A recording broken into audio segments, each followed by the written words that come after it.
Hello, am I audible? Hello. Yes, Yes, sir. And sir. problem is there. Yes, sir. Yeah. Just please inform me when I left now. Please inform me because there's a lot of problem I'm facing today regarding network. Okay. So whenever you feel I'm not audible, just please let me know. Okay. So in continuation to previous topic, in last lecture we have studying and learning about the water softening. Few points were left, so we'll continue that point only. So here, if you go this syllabus wise, so in syllabus wise we have lime soda and a base exchange method, the principal reaction, design consideration, and slash disposal. I would like to go a little bit in deeper section. Like I would like to go with the zeolite process. Okay, so let's go with this zeolite process. So zeolite method of a softening of water. Zeolite is a hydrated sodium aluminosilicate, which is, can be referred as HSAS, and capable of exchange reversibly its sodium ions from hardness produce ion in a water. So ये जो zeolite हम use कर रहे हैं, this is for a softening purpose. The general chemical structure of a zeolite is given below, like Na2O, Al2O3, XSiO2, YH2O, where X can be vary from 2 to 10 and Y can be vary from 2 to 6. Okay, if you see the cross section of a zeolite, so this can be look like this, whereas these are the packets, these are the voids, which are generally known as microprocessors of a zeolite. Sorry, micropores of zeolite. So these are the pores. These are the pores. जैसे आप mesh देखते हैं, mesh आपके जो अपना एक छन्नी जैसा होता है, उसका एक क्या पोर साइज होता है. So similarly in zeolite also it has some pores, micropores, from where the larger die of the particle or element can be arrested and in this opening. Okay, so porosity or cavity size of synthetic zeolite structure can be controlled by varying the SiAl ratio. यानी कि silicon और aluminium के ratio को हम अगर balance करेंगे तो हम उसको स्ट्रक्चर को कंट्रोल कर सकते हैं. Ion exchange process of a zeolite structure is associated with the sodium ions. Yes, this point can be noted over here. Like ion exchange process of a zeolite structure is associated with the sodium ions. Okay, so this is the porous structure of the zeolite. Okay, so this is a complete schematic diagram for the zeolite softeners, where you can see this is a chamber. This is a chamber where this is the inlet of the water. Hard water is coming from over here, and it is coming from this pipe like this. And one more thing, injector, chemical injector is provided over here like this. Okay, so below this a zeolite bed is provided. Okay, and below this a gravel layer is also provided. Now what will happen, water will enter from this, a hard water spray will come over here, it will be mixed with some chemicals over here. Okay, and then it is can be a pass from this zeolite bed, and then it will be passed from this gravel bed. Now here you will get a clean water, and that clean water now this clean water can be denoted from this outlet, right? So this is your NaCl storage. NaCl storage को हम यहाँ पे क्या करते हैं, sprinkle करते हैं, mix करते हैं हमारे हार्ड वाटर के साथ में. ओके, तो जो आपका जो क्लीन वाटर है वो यहाँ से निकल जाएगा, सॉफ्टनिंग हो जाएगा. जो जो आपका हार्ड वाटर रह गया फिर भी, तो that will be collected over this in sync. Okay, this is a very simple one. So process of a softening by a zeolite method. Okay, so for the purification of a water by the zeolite softener, hard water is passed through a zeolite bed.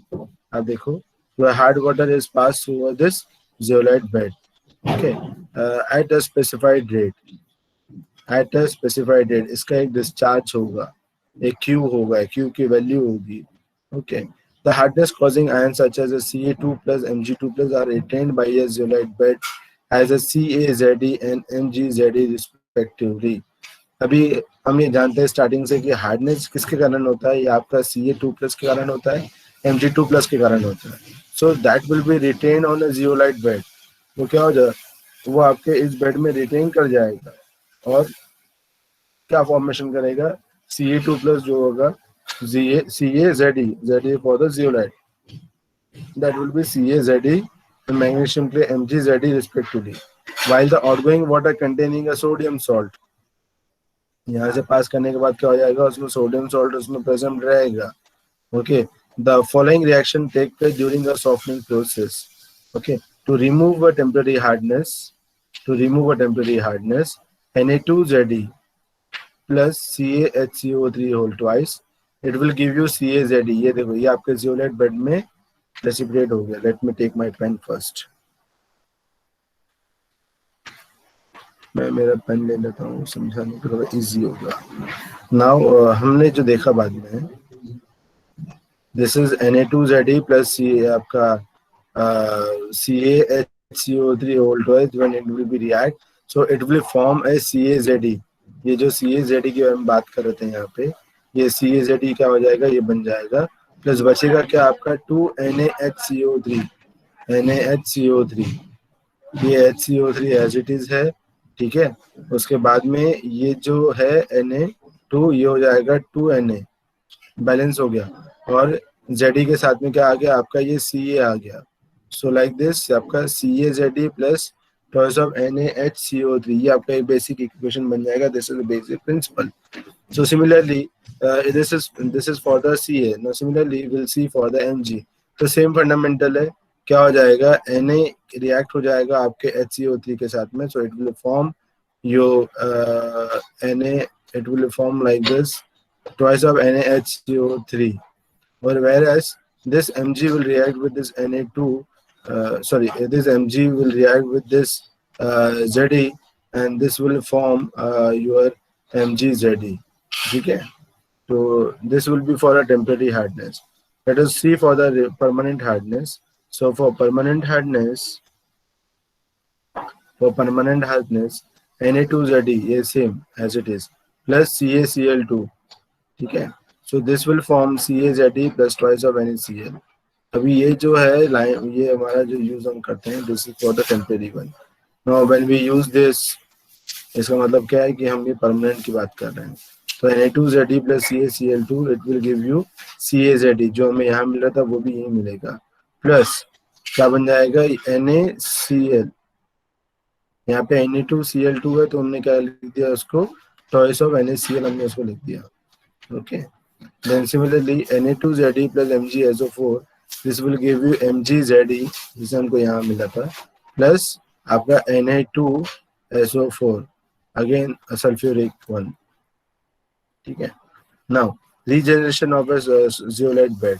अभी जैसे आपका ये जो है zeolite bed है, इसको हमने use किया. It may be a chance it will be completely utilised, तो आपको इसे दोबारा रीजनरेट करना पड़ेगा. आफ्टर द यूटिलाइजेशन आपको इस बेड को दोबारा रीजनरेट करना पड़ेगा. आप ये कर सकते हो.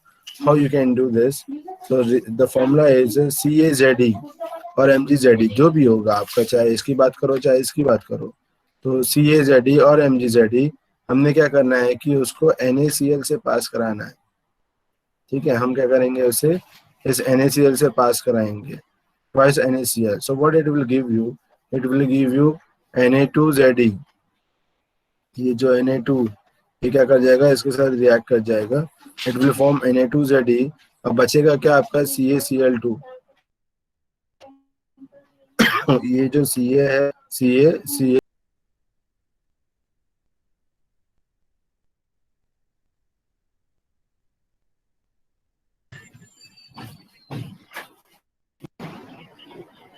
जी, या no ma'am. Ma'am, can we have a talk after 25 minutes?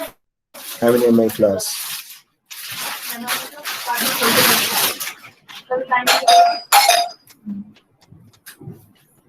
Yeah, I'm sorry.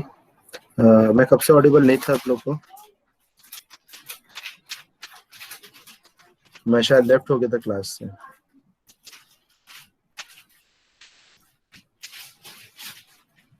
Okay, so it has some.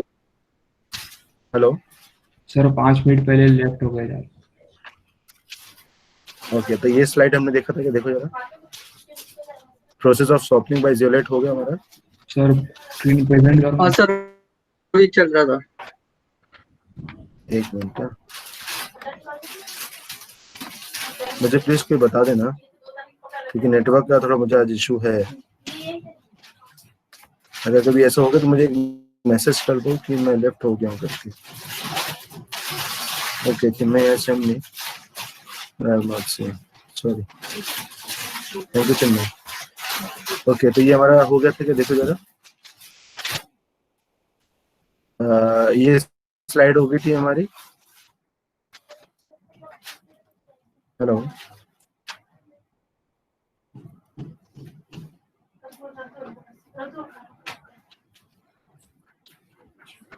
Hello,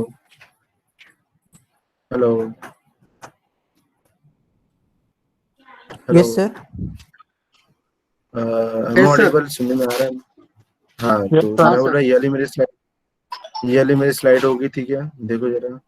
हाँ सर, वो परमानेंट हार्डनेस का बोल रहे थे। हाँ, तो हम कहाँ पे थे, परमानेंट हार्डनेस में थे आज। एक मिनट, हमारा ये हो गया था, टेम्पररी हो गया था, ठीक है। हाँ सर, हम टेम्परेरी वाला परमानेंट में थे। Okay, so we were in the permanent hardness. तो to remove a permanent hardness we can use it. जैसे हमने टेम्पररी हार्डनेस में देखा तो CeHCO3 हमने यूज किया, MgHCO3 यूज किया, तो ये जो है वो टेम्पररी हार्डनेस के लिए होता है। तो परमानेंट हार्डनेस की जब हम बात करेंगे तो विल ये use CaCl2। Okay, so Na2Zd plus CaCl2 will give you CaZe again, क्योंकि ये आपका फॉर्मेशन हो रहा है CaZe। ओके, यहाँ परमानेंट में भी सेम वही फॉर्मेशन होगा CaZe। जो आपके कैल्शियम आयंस हैं वो आपके जियोलाइट के ऊपर में आके फिक्स हो जाएगा। तो बचेगा क्या रिमेनिंग आपका, that will be twice of NaCl। You can सी ये जो Ze है ये आपके Ca के साथ में सेट हो जाएगा, and this will form your CaZe। Now बचेगा क्या आपका Na2 एंड Cl2, ये दोनों जब फॉर्मेशन होंगे तो this will give you this twice of NaCl, ठीक है। Now similarly, Na2Zd plus MgSO4, in this case, this Zd plus Mg will form, and this will be your MgZd। ये एक formation हो गया आपका, जियोलाइट के ऊपर में सेट होगा। सेकेंडली आपका जो ये Na2 है, Na2 और आपका SO4 ये मिलके बना जाएगा आपका Na2SO4। Okay, so this is a permanent hardness. So ये इस तरह से ये आपका कैल्शियम और मैग्नीशियम को आप क्या कर सकते हो, रिमूव कर सकते हो। Okay, now once we have seen your temporary and permanent hardness, removal of temporary and permanent, so आपका जो ये जियोलाइट है ये क्या हो जाएगा, ये क्लॉग हो जाएगा। there will be a chance when this zeolite will clog with whom, with a Ca। Okay, ये एक Ca से हो जाएगा या आपका Mg हो जाएगा, ठीक है। तो ये क्या हो जाएगा, क्लॉग हो जाएगा, उसके बाद उसकी एफिशिएंसी नहीं मिलेगी।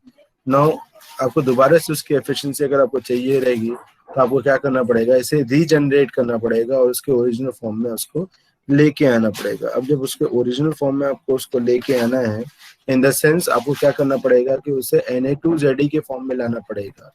नाउ Na2Zd के फॉर्म में लाने के लिए आपको क्या करना पड़ेगा, लेट्स सी ओवर हियर। से सपोज करो कि CaZd बनाया उसने, ठीक है। जैसे हमारा CaZd यहाँ पे फॉर्मेशन हो रहा था जियोलाइट के ऊपर में, तो उसको मैं अगर कंसिडर करूँ तो CaZd that is known as a used zeolite, इसको हम बोलते हैं यूज्ड जियोलाइट, ठीक है। अब इसमें क्या किया मैंने, अपना NaCl को मैंने ऐड कर दिया। ये जो आपका NaCl है, टू ट्वाइस ऑफ NaCl, उसको मैंने क्या किया, ऐड कर लिया। मुझे रीजनरेट करना है, मैंने उसे ऐड किया।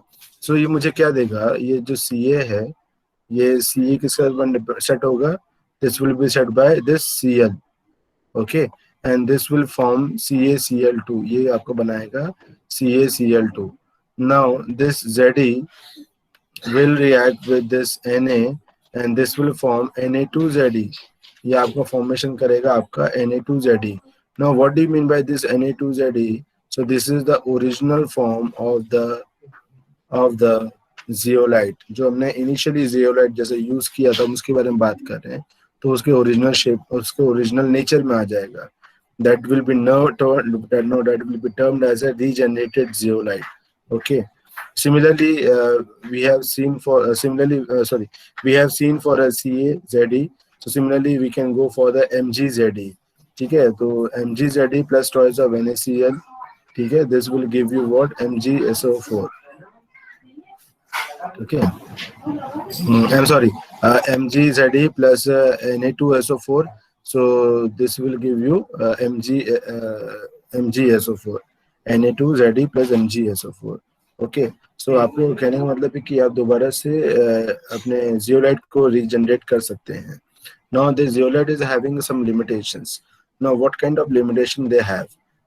The basic major problem with the zeolite is the turbidity. Now what happens, since we are using it for a hardness process, hardness removal, we are using for a softness process. But what will happen, अगर उसमें turbidity ज़्यादा होगा, जो generally आपका monsoon season में होता है, तो हमें तो रिमूव करना है हमारा टर्बिडिटी, सॉरी हमें तो रिमूव करना है हमारा वाटर हार्डनेस, यानी हमें सॉफ्टनेस को लेके आना है.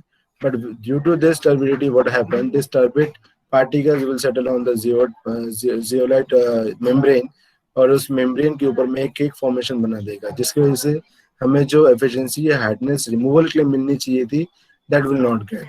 So that is the major limitation of this, and generally it happens in the rainy season, और वो टर्बिड वाटर के कारण होता है. The ions such as the ions such as Mn2 plus and Fe2 plus from a stable complex zeolite, which cannot be regenerated that easily, as both metal ions bind strongly and inversely to the zeolite structure. When we talk about in the terms of Mn2 plus and Fe2 plus, तो ये आपका regeneration में उतना helpful नहीं होता, तो this is the another limitation. Any acid present in a acidic water should be neutralized with the soda before admitting the water to the plant, since acid will hydrolyze SiO2 forming a silica acid. So कहने की बात ये है कि जब भी अगर आपके वाटर में एसिडिक नेचर होगा या तो कुछ होगा, तो उसे आपको न्यूट्रलाइज करना पड़ेगा. आप डायरेक्टली एसिडिक वाटर को जियोलाइट के साथ यूज नहीं कर सकते. अगर आपने ऐसा किया, सो इट में damage your zeolite structure. Okay. So it has some advantages also, like soft water of a 10 to 15 ppm can be produced by this method. The equipment occupy less space. No impurities are precipitated, hence no danger of a sludge formation in the treated water. It does not require more time and more skills. आपने ये क्या है, ये automatic process होता रहेगा. ठीक है. Soft water of a 10 to 15 ppm can be produced by this method, which is very good. The equipment occupy very less. आपकी जो इक्विपमेंट है वो छोटा सा होता है, क्योंकि ये आपका एक स्मॉल मेम्ब्रेन है, तो ऐसा जिसको बहुत ज़्यादा आपको जगह लेने का ज़रूरत है नहीं. No impurities are precipitated. यहाँ पे कोई स्लज फॉर्मेशन नहीं हो रहा है, तो कोई इम्प्योरिटीज सेटल नहीं होगा, स्लज फॉर्मेशन नहीं हो रहा है, तो स्लज को ट्रीट करने का कोई स्कोप नहीं है. So that is also advantage over here. It does not require more time and more skill. और इसको कोई ऐसे बहुत स्किल लेबर का जरूरत नहीं है, स्किल दिमाग की जरूरत नहीं है. सो दिस इज सिंपल थिंग कि आपको मेम्ब्रेन दे दो, वो ऑटोमेटिक उसमें वर्कआउट प्रोसेस होता रहेगा. Now disadvantage of zeolite process, soft water contain more sodium salt than in a lime soda process. Yes of course. अब देखो यहाँ पे किसका सोडियम सॉल्ट का ज्यादा जोर है. कैसे मैं बोल रहा हूँ, क्योंकि यहाँ पे देखो जियोलाइट के साथ क्या चीज है, Na2 प्लस है. ठीक है. Na2 यानी क्या है, this is a sodium salt. Soft water contains a more sodium salt than in a lime soda process. जो आपकी lime soda process में जनरली ऐसा होता नहीं है. It replaces only Ca2 plus and Mg2 plus with the Na. It is designed such that कि क्या होता है कि Ca2 plus और Mg2 plus को ही replace करता है. जैसे CaZe हो गया, MgZe हो गया, but leaves all other ions like HCO3 minus, CO3 minus in the softened water. ठीक है. ये फॉर्मेशन क्या होता है, जेडी के साथ जो फॉर्मेशन होगा, जिसका होगा Ca2 प्लस Mg2 प्लस का बाकी बाई प्रोडक्ट क्या बनता रहेगा, उससे उसको कोई लेना देना नहीं. Okay. So then it may form में NaHCO3 Na2CO3 which releases CO2 when the water is boiled and causes a corrosion. ठीक है. CO2 release. अब क्या होता है इसमें कि it leaves the other ions like HCO3, CO3 2 minus in the softened water. ठीक है, ये आपका जो कंटेंट ये ऐसा रह जाएगा, CO3 माइनस और CO3 2 माइनस रह जाएगा. Then it may form NaHCO3. अभी क्या हो रहा है, सोडियम है ना, तो सोडियम क्या कर जाएगा, रिएक्ट कर जाएगा आपके HCO3 के साथ, क्योंकि वाटर में सोडियम भी प्रेजेंट है आपका. So that will be as it is. So it will form NaHCO3 or it may form Na2CO3, which releases CO2. CO3 है तो CO2 इसमें से release होगा when the water is boiled and causes a corrosion. Also corrosion होने के chances बढ़ जाते हैं. It also causes a caustic embrittlement when a sodium carbonate hydrolysis to given NaOH. Now, next is the scale and sludge formation in the boilers. Now everyone knows about these things कि scale क्या होता है, sludge क्या होता है. Sludge क्या होता है, जो आपका प्रेसिपिटेट होता है और नीचे सेटल होता है, उसको हम लोग क्या बोलते हैं, स्लज बोलते हैं. लेकिन स्केल क्या होता है कि वो उस बॉयलर हो गया, वो कंटेनर हो गया, उसके सरफेस के साथ में स्टक हो जाता है. That is known as your scaling. If I tell you, if in your childhood or in this nowadays also, if you're boiling your water in a container, you can see repeatedly, if you're doing so every day, then you can see a white layer is formed on the container. So that white layer is known as your this scaling. Okay, which is not good for the energy point of view, because it will be act as an insulator further. Okay, so in boiler, water evaporates continuously and the concentration of the dissolved salt increases progressively.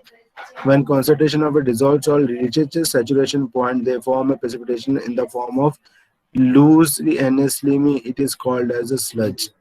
On the other hand, if the precipitate matter from a hard othering crust coating on the inner wall of the boiler, it is called a scale. So this is a basic difference. दोनों में ही precipitate हो रहा है, लेकिन कैसा है कि जो स्लज है वो लूजली वहां पे सेटल होगा, वेर स्केल जो होगा वहां पे एकदम हार्ड कड़ा फॉर्मेशन में उससे मटेरियल के साथ में स्टिक हो जाएगा, उसके एक कोटिंग की तरह बन जाएगा. So that is known as your scale. So what are the disadvantages of a sludge formation? Sludge are a poor conductor of a heat, so they tend to waste a portion of a heat generated. Sludge get entrapped in the scale and both get deposited as a scale. Okay. Now, जो sludge है, that is a poor conductor, or you can say it's a bad conductor of a heat. तो अगर sludge formation हो गया और आप boiler को आप heat दे रहे हो, जिसके कारण क्या होगा, वो वाटर बॉयल होगा ही नहीं, क्योंकि it's a poor conductor. Okay, similarly sludge get entrapped in the scale. अब ये भी चांसेस हैं कि स्केल जो फॉर्मेशन हो रहा है, स्केल और आपके बॉयलर जो मेटल है उसके बीच में ये स्लज फॉर्मेशन आपका क्रिएट हो सकता है. Sludge get entrapped in the scale and both get deposit as a scale. तो वो स्केल के जैसे ही आपको दिखेगा. Then excessive sludge formation disturbs the working of the boilers. अभी मैंने जैसे now decomposition of a calcium bicarbonate. Okay, so formation of scale may be due to what, how this scale formation can be made. So the first point is a decomposition of a calcium carbonate. Okay, so CaHCO3 whole twice, this reaction will give you CaCO3.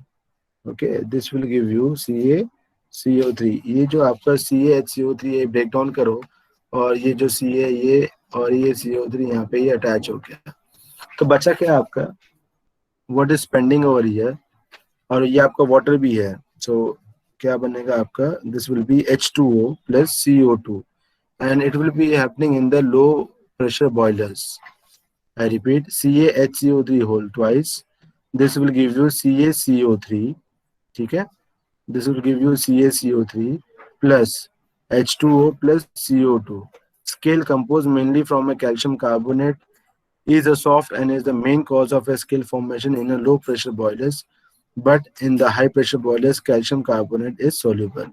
So in this case CaCO3 ये जो है आपका plus H2O plus ये H2O, this will give you CaOH whole twice, which is soluble, and the CO2 will be formed.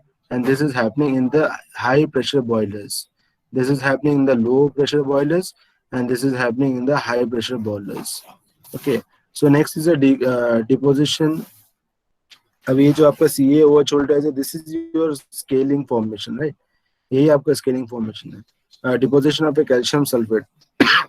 Solubility of a calcium sulfate in a water decreases with the rise of the temperature.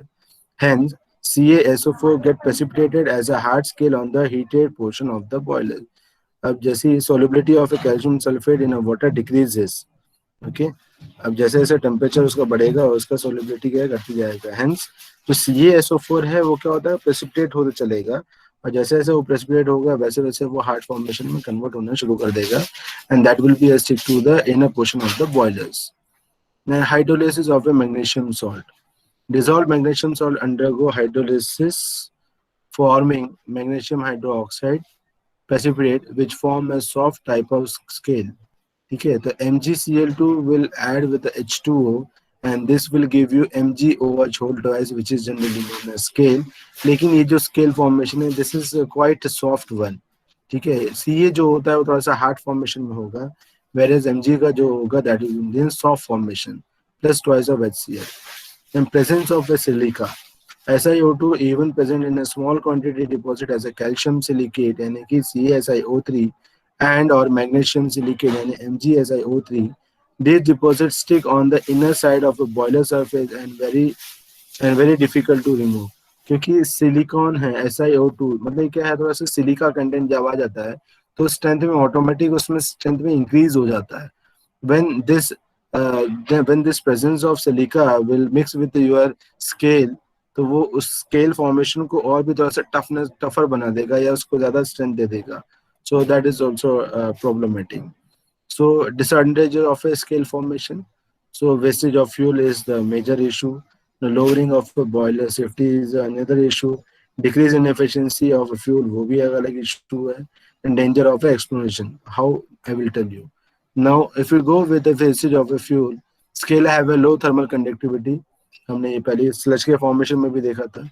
So scale have a low thermal conductivity, so that rate of a heat transfer from boiler to inside water is a greatly decrease.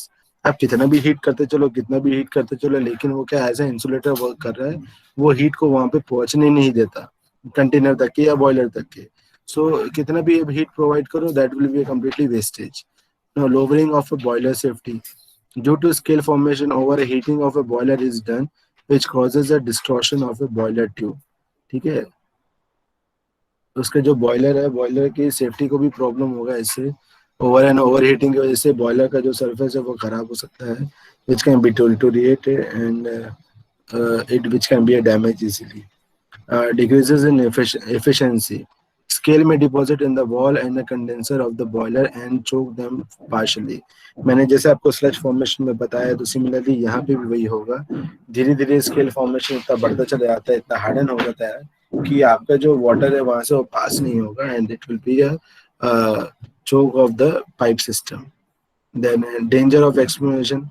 When thick scale cracks, the water comes suddenly in a contact with the overheated iron plates. Now अभी देखो ये exploration पे क्यों इतना danger हो जाएगा, क्योंकि क्या होता है कि उसके कंटेनर में आपका जो स्केल है, स्केल फॉर्मेशन की वजह से हीट जो है वहीं की वहीं एक्यूमुलेट होती रहेगी.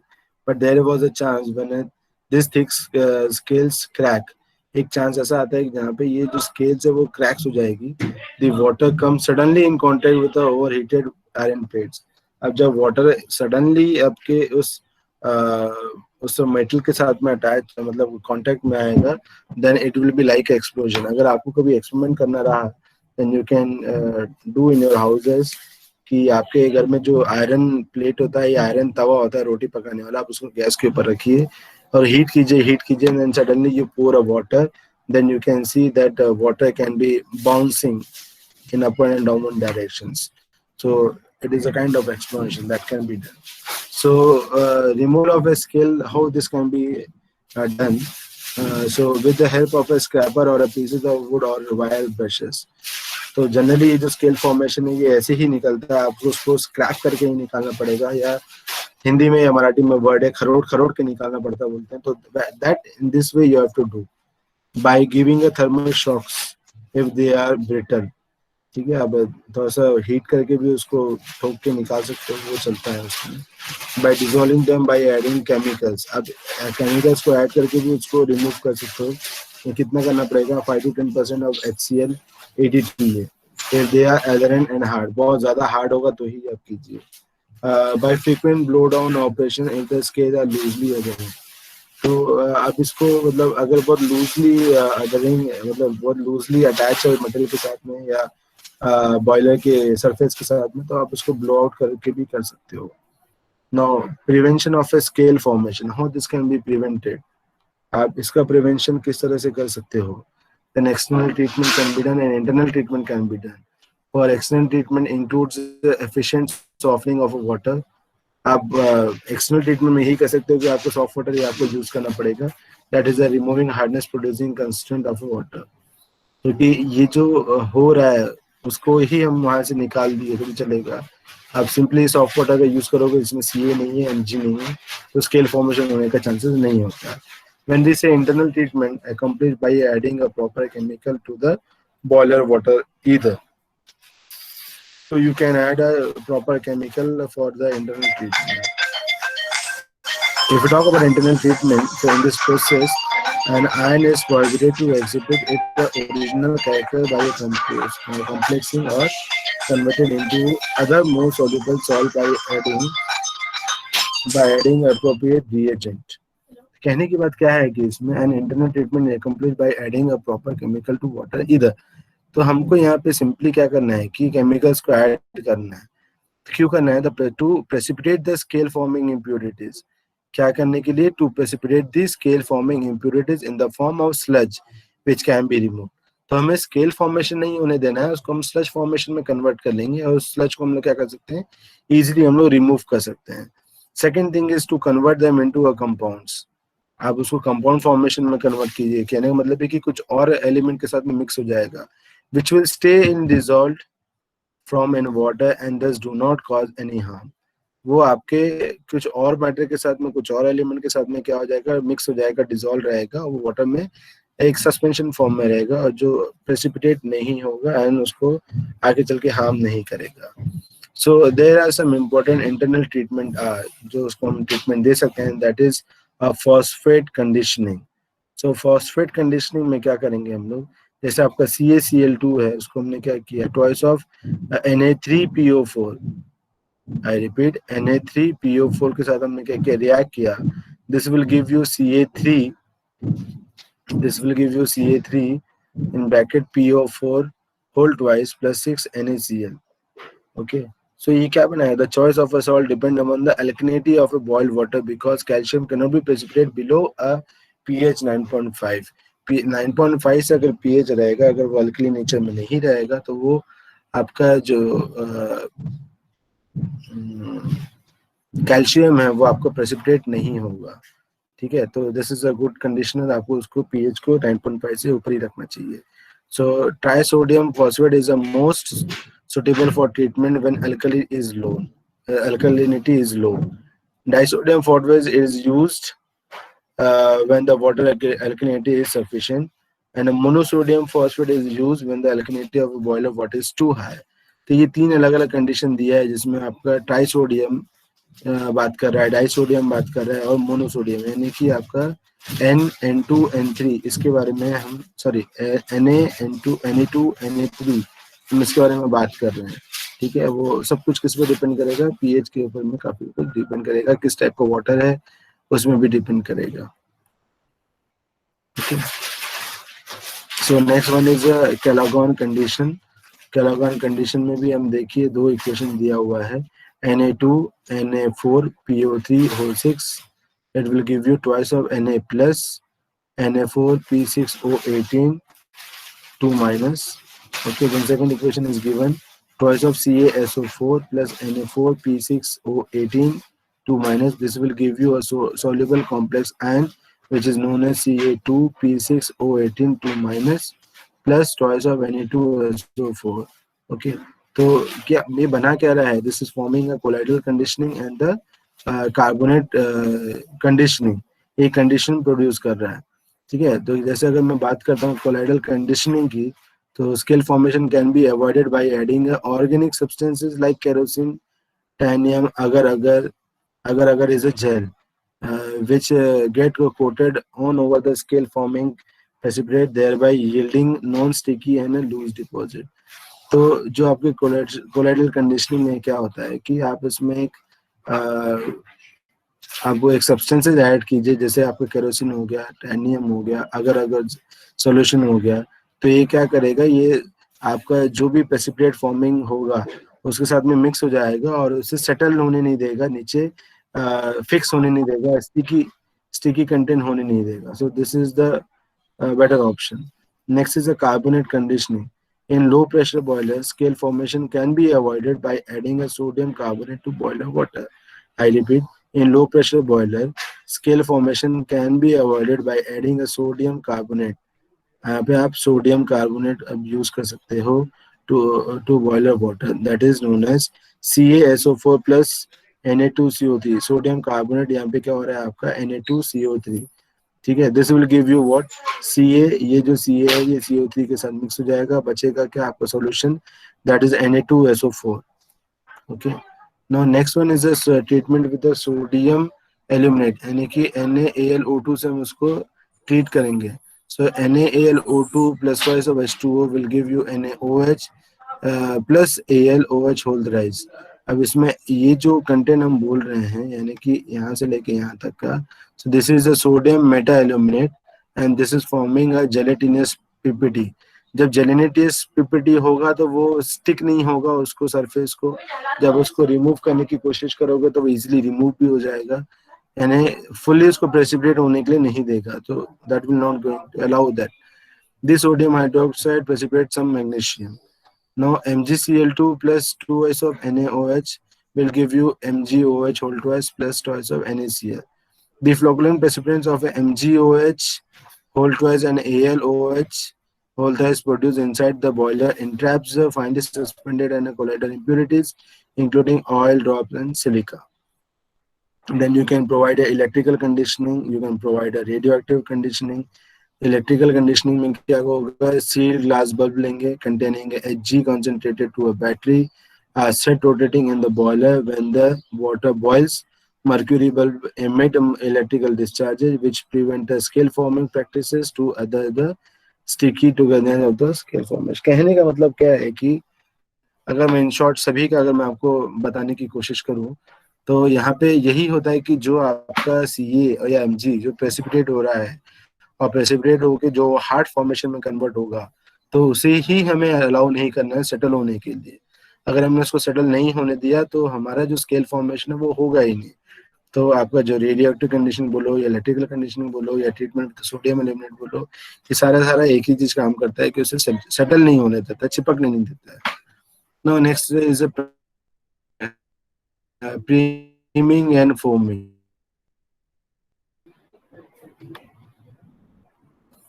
So next point is the foaming, the production of a persistent foam or a bubble in a boiler. This is due to the presence of a substances, oils, which reduces the surface tension of the water. Now foaming मतलब क्या होना है कि आपका झाग जो है वो प्रोड्यूस होना है. वो क्यों होता है? Production of A persistent foam or bubble in a boilers. This is due to the presence of a substances, जो आपका ऑयली कंटेंट जितना प्रेजेंट रहता है उसके कारण उसमें आता है, जो आपका फैट कंटेंट है उसके कारण उसमें ये सब चीजें आती है. फोमिंग प्रोड्यूस होता है which reduces the surface tension of the water, जो हमारे वाटर का जो सरफेस टेंशन है उसको रिड्यूस कर देता है. Now प्रीमिंग and foaming usually occurs together. ये दोनों भी एक साथ में होता है. They are objectionable because efficiency reduces as a dissolved salt in a, I repeat, efficiency reduces as dissolved salts in a boiler water get deposited on a superheated and turbine blades as the water evaporates. Life of the machinery may decreases as a dissolved salts may enter the parts of other machineries. Maintenance of the boiler measure become difficult as actual height of the water column cannot judge properly. So these are the points which are objectionable. Foaming can be avoided by, हम ये foaming किस तरह से avoid कर सकते हैं, by adding anti foaming chemicals like caster oil. ठीक है, आप इसको ऐड कीजिए, आपका जो फॉर्मेशन है फोमिंग हो रहा है उसको हम रिमूव कर सकते हैं. Removing oil from a boiler water by adding a compound like a sodium aluminate. हमने ये भी देखा कि फोमिंग किस वजह से हो रहा है, उसमें ऑयल प्रेजेंट है इसके कारण हो रहा है. If you remove oil from there तो easily it is by nature कि आपका ऑयल नहीं है तो उसमें फिर आपका फॉर्मिंग भी नहीं होगा, और अगर होगा भी ऑयल तो you can add a compound like a sodium aluminate, जिसकी वजह से आप उसको रिमूव कर सकते हो। ठीक है, now next one is a boiler, next one is a boiler corrosion. So this can be done by a dissolved oxygen. Okay, so dissolved oxygen in a water in the presence of a prevailing high temperature attack boiler materials. तो यहाँ पे क्या होता है कि जो आपका जो फेरस हाइड्रोक्साइड है तो वो रस्ट फॉर्म में कन्वर्ट हो जा रहा है। ठीक है, तो किसकी वजह से हो रहा है? डिजॉल्व ऑक्सीजन की वजह से हो रहा है। जैसे कि twice of Fe plus twice of H2O, यानी आयरन कंटेंट आपके वाटर में है और अगर उसमें ऑक्सीजन मिक्स हो गया तो what will happen? It will form twice of Fe over whole twice and this will be get benefit, this will be get precipitated. अब ये प्रेसिपिटेट होगा तो यही है जो आपका रस्ट फॉर्मेशन में कन्वर्ट होगा। Similarly 4 times of FeOH whole twice, यानी ये जो FeOH होल ट्वाइस है, फिर से अगर उसमें ऑक्सीडेशन प्रोसेस होता है सो it will B give you Fe2O3 2H2O, again this will be a precipitate one. So what is this? This is your rusting. Okay, तो रिमूवल ऑफ डिजोल्व ऑक्सीजन कैसे करना चाहिए? हमें जो डिजोल्व ऑक्सीजन है उसको रिमूव करना चाहिए अगर ये रस्टिंग को हमें अगर हमें बॉयलर को कोरिजन फ्री करना है तो हमें क्या करना पड़ेगा? ऑक्सीजन को वहां से रिमूव करना पड़ेगा। For this adding A calculated quantity of A sodium sulphide और हाइड्रोजाइन, आपको क्या ऐड करना पड़ेगा? सोडियम सल्फाइड और हाइड्रोजाइन को ऐड करना पड़ेगा। तो हमें क्या करना पड़ेगा इसमें? Twice of Na2SO3 plus O2, I repeat, twice of Na2SO3 plus O2 will give you twice of Na2SO4. Secondly, N2H4 plus O2, this will give you N2 plus twice of H2O. Then finally, Na2S plus SO2 will give you Na2SO4. Okay, so like this, this works. And last one is your mechanical deaeration, यानी हमें oxygen को वहां से remove करना है। तो oxygen को remove करने के लिए हमें क्या करना चाहिए कि it comprises of a tall stainless tower with a different layer capped with a baffle to facilitate multiple equipment. तो अगर आप ये देखोगे ध्यान से स्ट्रक्चर को, so this is your tall stainless tower, इसको हम बोल रहे हैं tall stainless tower. The entire chamber is a vacuumized and also maintain a high temperature using the perforated heating plates on the walls. ठीक है, हम क्या करते हैं कि हम यहाँ से इस पूरे चैम्बर से हम लोग क्या करते हैं वैक्यूम के थ्रू अंदर की एयर को हम लोग क्या करते हैं रिमूव कर देंगे। And if you see this diagram, so these are the steam jackets. तो steam jackets हम लोग क्या करते हैं, ये जो आपके perforated plates हैं इसमें हम लोग heat provide करते हैं। Now what is the principle? High temperature and low pressure favor a lower solubility of a gases in water. ये कौन कहता है? This is termed by a Henry's law. ये Henry's law कहता है high temperature and a low pressure favor low solubility of gases. Temperature high रहेगा और pressure low कम रहेगा। This is a favorable condition for the lower solubility of the gas. ये आपका Henry law कहता है। Okay, by mechanical deaeration, water is sprayed in a perforated plate fitted tower, heated from a side and connected to vacuum pump. तो जो भी कह रहा हूँ मैं उसका एक आपको डायग्राम दिखाता हूँ मैं। So where you can see, अगर देखो डायग्राम में तो ये आपको वॉल थोड़ा सा रोटेट होते हुए दिखेगा। Now see towards this laser point, you can see ये आपका जो वॉल है ये रोटेट हुआ, तो ये रोटेट हो रहा है तो क्या हो रहा है देखो, साथ ही साथ में आपको येलो कलर का आउटलेट में दिखेगा। तो व्हाट इज दिस? ये आपका वैक्यूम से हम एयर को यहाँ से रिमूव कर ले रहे हैं। देन सेकेंडली हमने क्या किया, ये जो आपका स्टीम जैकेट है, ये स्टीम जैकेट से हमने इसके सरफेस को हमने हीट करना शुरू किया। एंड देन ये जो परफोरेटेड प्लेट्स है साथ में देखो कनेक्टेड है परफोरेटेड प्लेट्स, तो ये परफोरेटेड प्लेट्स को भी ये हीट करेगा। Then after this what will happen, you can see, आप देखो थोड़ा सा आपको ये प्लेट्स चलते हुए दिखेंगे, ये आपको perforated plates are also in this position. Okay, then what will happen कि आपका ये जो water है, this water will be feed on what? The water will be feed over this perforated plates. ठीक है, अब देखो वैक्यूम से आपका एयर भी बाहर जा रहा है या आपका वाटर फीड भी हो रहा है। ठीक है, कुछ वाटर यहाँ पे आपका कलेक्ट होगा, इसके थ्रू नीचे आएगा, which is known as a deaerated water. Deaerated water यानी कि उस वाटर में एयर नहीं है, मतलब जो एयर है वो हम कहाँ से निकाल ले रहे हैं, ये वैक्यूम से हम लोग बाहर कर ले रहे हैं। अभी जो वाटर है तो सिंपली वो वाटर है, that is known as a deaerated. उसमें से हमने एयर को रिमूव कर लिया, यानी ऑक्सीजन को हमने रिमूव कर लिया, right. So this is some chemical equations. Will not go with this. So this is all about the softening part. In a very deeply we have seen these points. Okay. So my topic is over. If you have any question, you can stay over here, or you can leave the classes by punching your roll numbers. Thank you so much.